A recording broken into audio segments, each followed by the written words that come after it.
Hello everyone, this is Manish. Welcome back to my YouTube channel Corpus Juris. आज के इस video में जो है हम सीखेंगे लैटिट्यूड, लॉन्गिट्यूड्स और कुछ बेसिक जो पॉइंट्स हैं, जो बेसिक टर्मिनोलॉजी हैं ज्योग्राफी के अंतर्गत, उन सारी चीज़ों को हम समझने की कोशिश करेंगे। ठीक है, तो सबसे पहले तो ये चीज़ हमको ये समझ लेना ज़रूरी है कि जो अर्थ सरफेस है, ठीक है ना, जो पृथ्वी की सतह है, उस पे जो है बहुत सारे लैंड हैं, कॉन्टिनेंट हैं, वाटर बॉडीज़ हैं। ठीक है ना। तो कहने का मतलब अगर देखा जाए अर्थ सरफेस पे तो दो चीज़ें होंगी। एक तो ज़मीनी क्षेत्र होगा, यानी कि लैंड वाला एरिया होगा। दूसरा जो होगा वाटर बॉडीज़, यानी कि वाटर जलीय क्षेत्र होगा। यानी कि दो तरह के क्षेत्र यहाँ पे पृथ्वी पर आपको देखने के लिए मिल जाएंगे। एक जो भूस्थलीय क्षेत्र और दूसरा जो है पानी वाला क्षेत्र, वाटर। अगर हम भूस्थलीय क्षेत्र की बात करें, यानी कि लैंड जहाँ पे है ज़मीनी क्षेत्र, तो वो जो है पूरी की पूरी कॉन्टिनेंट को कवर करता है। ठीक है ना, यानी कि जितने भी कॉन्टिनेंट्स हैं वो जो है लैंड वाले पार्ट्स हो जाएंगे। और वाटर बॉडीज़ की बात करें तो वहाँ पे कवर हो जाएगा ओशियन। ठीक है, उसके बाद रिवर भी वाटर बॉडीज़ में आ जाएंगे। ठीक है, सी, ये सारे के सारे जो है वाटर बॉडीज़ में, पॉन्ड्स। ठीक है, यानी कि वो क्षेत्र पृथ्वी का जो पानी वाला हो, तो ये कुछ पॉइंट्स हैं जो पानी से रिलेटेड हैं, ये एरिया कवर करेंगे। और लैंड वाली जो जितनी भी एरिया हैं वो जो है कॉन्टिनेंट्स कवर करेंगे। ठीक है ना। तो जो इसको समझने के लिए, प्रॉपर समझने के लिए जो जियोग्राफर थे, उन्होंने क्या किया कि एक इसको समझने के लिए एक ग्लोब क्रिएट किया। ठीक है ना, इसको समझने के लिए प्रॉपर कि किसका पोजीशन कहाँ पे है, किस जगह पे क्या है, लैंड है, कहाँ पे वाटर बॉडीज़ हैं, किसी की प्लेस की लोकेशन को देखने के लिए पृथ्वी पर क्या उसका लोकेशन है। तो इसके लिए जो है उन्होंने एक ग्लोब को बनाया। अब ग्लोब को समझने के लिए हम ये समझते हैं कि ग्लोब कैसे होता है। तो इस तरह से जो है एक ग्लोब है। ठीक है, अब इस ग्लोब में क्या होता है कि कुछ इमेजिनरी लाइंस होते हैं। ठीक है ना, कुछ इमेजिनरी लाइंस होंगे। वो कुछ लाइंस जो है ऐसे होंगे हॉरिजॉन्टल टाइप में। ठीक है ना, और कुछ लाइंस जो है वर्टिकली होंगे। ठीक है ना, कुछ लाइन जो है ऐसे वर्टिकली होंगे। यानी कि हमको यहाँ पे देखने के लिए दो टाइप्स के लाइन मिल जाएंगे। ठीक है, तो जो हॉरिजॉन्टल लाइंस है, ठीक है, यानी कि इस तरह से अगर यहाँ पे है, तो जो हॉरिजॉन्टल इमेजिनरी लाइंस हैं, जो इस तरह से लाइंस आ रहे हैं, ठीक है, वो लाइंस पैरेलल लाइंस कहलाते हैं। यानी कि it does not intersect each other. ठीक है ना, यानी कि एक लाइन दूसरी लाइन को कहीं पे भी ये कट नहीं करेगी। ठीक है, तो ये जो हॉरिजॉन्टल लाइंस है, इसका नाम दे दिया गया लैटिट्यूड्स। ठीक है ना, यानी कि जो हॉरिजॉन्टल लाइन है वो लैटिट्यूड कहलाएंगे। तो हम थोड़ा सा देख लेते हैं यहाँ पे क्या पॉइंट्स हैं। तो लैटिट्यूड क्या है? एक तरह का इमेजिनरी हॉरिजॉन्टल लाइंस है जो क्या करता है, अर्थ पे ईस्ट से वेस्ट की तरफ खींचा गया है। तो सबसे पहले आप लोग ये चीज़ समझिए कि अगर हम डायरेक्शन की बात करें तो हमको ये समझना ज़रूरी है कि ऊपर होता है नॉर्थ, नीचे साउथ, दाहिने साइड ईस्ट और इधर की तरफ होता है वेस्ट। ठीक है ना। तो इस तरह से जो है क्या होता है कि यहाँ पे जो है इसको ड्रॉ किया गया है ईस्ट, नॉर्थ, साउथ, ईस्ट और वेस्ट में ये खींचा गया है। तो ये पूरा का पूरा जो है यहाँ पे जो पॉइंट्स हैं, इस तरह से हम समझने की कोशिश करेंगे। तो जितनी भी जो हॉरिजॉन्टल लाइंस हैं वो पैरेलल लाइंस अगर नॉर्थ ईस्ट से वेस्ट यानी वेस्ट से ईस्ट की तरफ खींचे गए हैं, ऐसे पैरेलल लाइंस जो है क्या कहलाएंगे, लैटिट्यूड्स कहलाते हैं। ठीक है ना। तो ये पैरेलल लाइंस जो है क्या होंगे, कभी भी आपस में मिलते नहीं हैं। ठीक है। द इक्वेटर, यहाँ पे एक वर्ड इक्वेटर लिखा है, is a starting point measuring latitudes. Equator क्या है कि जहाँ पे सारे के सारे इमेजिनरी लाइंस क्या होते हैं, जो यहाँ से मेज़र किए जाते हैं लैटिट्यूड से, इक्वेटर से। ठीक है ना, यानी कि अगर यहाँ पे देखा जाए तो ये वाला जो बीच वाला हिस्सा यहाँ से ऐसे जा रहा है, ये क्या कहलाएगा, इक्वेटर कहलाएगा, जो किसी ग्लोब को दो हिस्सों में, दो बराबर भागों में बांटता है, तो उसे हेमीस्फेयर कहते हैं। ठीक है ना भाई, एक सर्कल है, अगर दो हिस्से में बट रहा है तो वो क्या कहलाएगा, एक स्फेयर है तो ये दो हिस्सों में बटेगा तो हेमीस्फेयर कहलाएगा।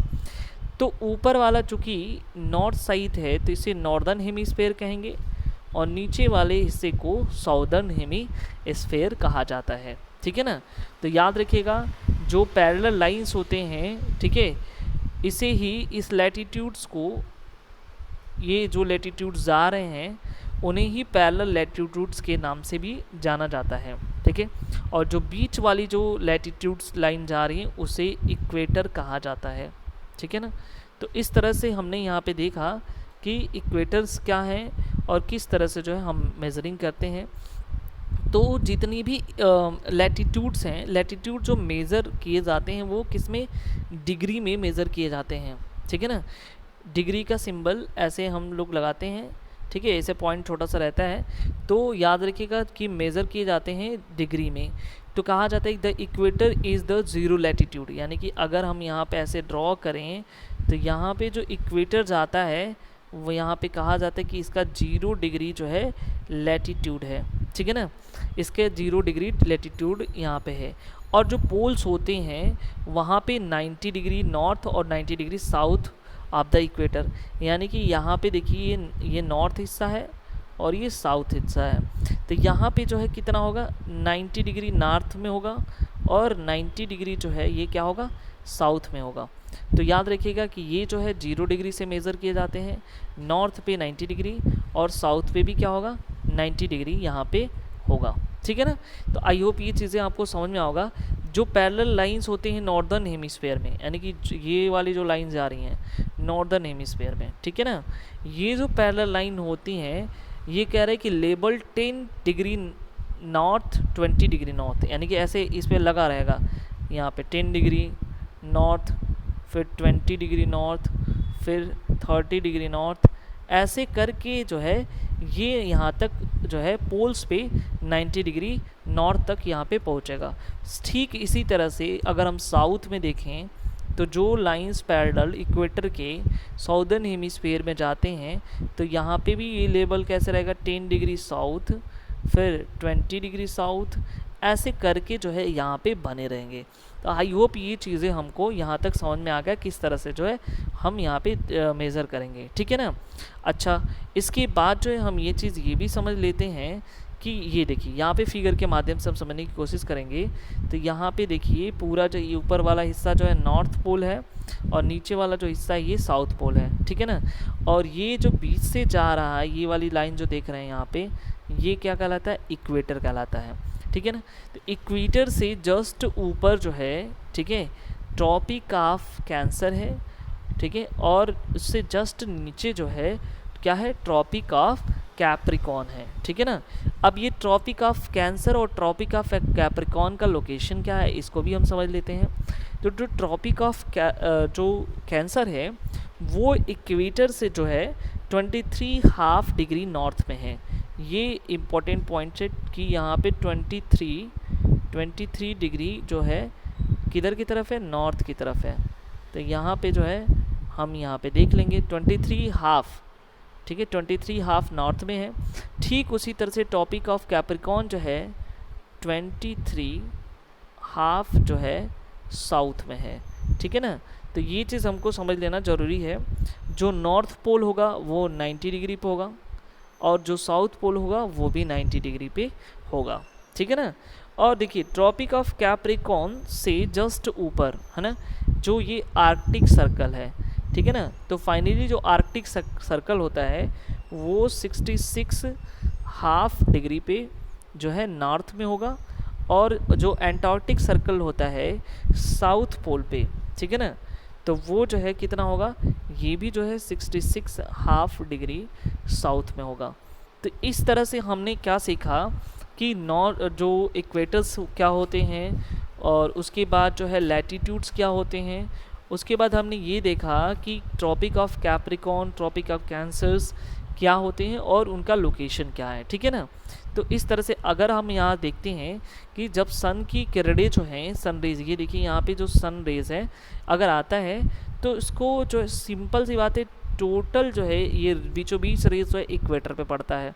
तो यहाँ पे जितने भी इक्वेटर के करीबी जो एरियाज़ हैं, जो कॉन्टिनेंट पड़ेंगे या जो भी कंट्रीज़ पड़ेंगे, वहाँ पे जो है सबसे ज़्यादा जो है क्या होगा, इनकमिंग सनलाइट होगा, ठीक है। तो यहाँ पे लॉ ऑफ एंगल की वो चीज़ होंगी, यानी कि जितनी भी सनरेज होंगे वो मोस्टली डायरेक्टली जो है ये इक्वेटर के करीब ही पड़ेंगे, यानी कि सबसे ज़्यादा इतना यहाँ पे जो कंट्री हुआ ट्रॉपिक ऑफ कैंसर के पास, और यहाँ पे इसके ईस्ट वाले एरियाज़ में जो है सबसे ज़्यादा गर्मी पड़ेगी।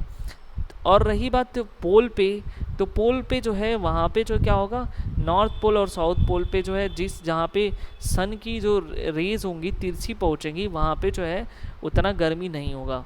तो जहाँ पे सन की लाइट जो है डायरेक्टली पड़ेगी, वहाँ पे वो रीजन जो है काफ़ी जो है हॉट होगा, ठीक है ना। तो इस तरह से हमने देखा, तो कुछ चीज़ें हम समझ लेते हैं। अब जो है लॉन्गिट्यूड्स के बारे में हम देखते हैं कि लॉन्गिट्यूड्स क्या होते हैं, ठीक है ना। तो लॉन्गिट्यूड्स भी जो है सेम कुछ नहीं है, एक वर्टिकल लाइंस है, ठीक है ना। जैसे हमने वहाँ हॉरिजॉन्टल लाइंस पढ़ा, उसी तरह से यहाँ पे हमको पढ़ना है कि वर्टिकल लाइंस ये हैं, ठीक है ना। लॉन्गिट्यूड्स क्या है, एक इमेजिनरी वर्टिकल लाइन है जो नॉर्थ पोल से साउथ पोल की तरफ चलती हैं, ठीक है ना। यानी कि यहाँ से इस तरह से इसका डायरेक्शन होता है, इस तरह से ये जो है इसका डायरेक्शन होता है, ठीक है ना। तो ये जो है एक इमेजिनरी लाइन है, इसी को मेरिडियंस के नाम से भी जाना जाता है, यानी कि जो वर्टिकल लाइंस आ रही हैं लॉन्गिट्यूड, इसी को मेरिडियन के नाम से जानते हैं, और इसको भी मेज़र किया जाता है किसमें, डिग्री में, ठीक है ना। तो कहा जाता है कि जो जीरो लॉन्गिट्यूड है, यानी कि जो बीच में जाता है 0 डिग्री लॉन्गिट्यूड को, उसको प्राइम मेरिडियन कहते हैं, ठीक है ना। तो सिंपल सी बात है कि अगर हम यहाँ फिर से समझने की कोशिश करें कि कुछ नहीं होता है, लॉन्गिट्यूड एक बेसिकली जो है एक इमेजिनरी वर्टिकल लाइन है जो किसी ग्लोब में ऊपर से, यानी कि नॉर्थ से साउथ की तरफ जो है ड्रॉन किया जाता है, ठीक है ना। नॉर्थ से साउथ की तरफ को है खींचा गया जो है एक वर्टिकल लाइंस है, जिसे ही मेरिडियन के नाम से जानते हैं, ठीक है ना। याद रखिएगा यहाँ पे। और कहा जाता है कि जो मेरिडियन लाइंस है, अगर देखा जाए तो माना गया है कि लंदन में एक ग्रीनविच, यूनाइटेड किंगडम का जो एक शहर है ग्रीनविच, वहाँ से जो है जो टाइम हमने लिया है, जो डेट इंटरनेशनल डेट लाइन का, वो जो है ग्रीनविच से है, ठीक है ना। तो इस तरह से जो है हमने देखा कि यहाँ पे जो है लॉन्गिट्यूड क्या है और लैटिट्यूड्स क्या है, ठीक है ना। देखिए यहाँ पे हमने यहाँ पे बना दिया, ये फिगर के माध्यम से समझ लेते हैं। ये जो यहाँ पे लाइन ड्रॉ हुआ है, ठीक है, तो ये वाला जो जा रहा है ये जो है क्या है, ये मेरिडियन कहलाएगा, ठीक है ना। ये मेरिडियंस कहलाएंगे, और ये जो लाइन ऐसे करके जा रहे हैं इसे कहेंगे हम लॉन्गिट्यूड्स, ठीक है। तो इस तरह से हमने देखा कि लॉन्गिट्यूड्स और लैटिट्यूड्स क्या होते हैं। अब हम देख लेते हैं इनमें बेसिक अंतर क्या है।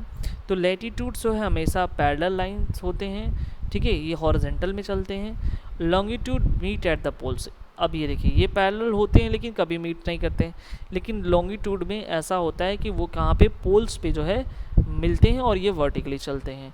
अच्छा, लैटिट्यूड्स में देखा जाए तो टोटल 181 लैटिट्यूड्स होते हैं, जबकि यहाँ पे लॉन्गिट्यूड में 360 लॉन्गिट्यूड्स होते हैं। इनके अलग अलग लेंथ होते हैं, तो इनके जो है सेम लेंथ होते हैं।